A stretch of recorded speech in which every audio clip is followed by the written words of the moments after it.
I'm an architect based in Mexico City. Great to be here, guys. This is a project for Nestle, for the chocolate company. And the interesting thing about this one is that Nestle called us to do a tunnel inside the factory of Nestle, so they can bring the kids to witness the production of chocolate, as we all did when we were kids, no? We started doing research, and we understood that there was no museum in Mexico that had to do with chocolate, which was really strange, because as we know, chocolate and the Aztecs way back, trading. So I said, why don't you guys do a chocolate museum instead of waiting for the government to do one? If your thing is branding, I don't care if you want to brand it, it's okay, but give something back. Why don't we do a museum where we actually can have kids come in, they can witness, but they can also know the history of chocolate.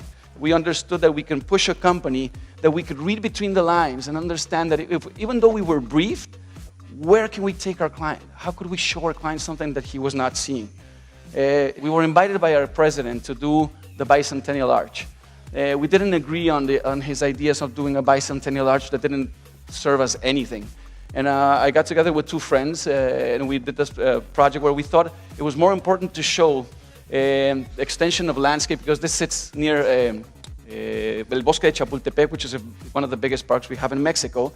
We extended the park, and in this area in Reforma, where it's the most expensive square meter, we put social housing. We did a futuristic idea of this social housing thing. It was an interesting way of knowing that you were entering a competition not to win, but to have an opinion. We all need to have an opinion. So we didn't care about, it was not about the winning, it was about having something to say. I'm glad we didn't get deported. At the end, they just cut all the text out and they just called it a post-nuclear frog, that we were crazy enough to present something like that.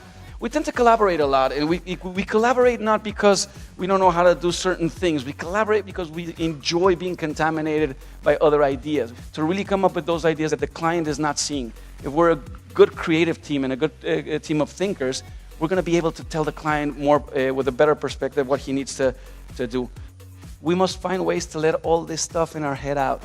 We're overstimulated, guys. Find channels of letting that information out. Thank you.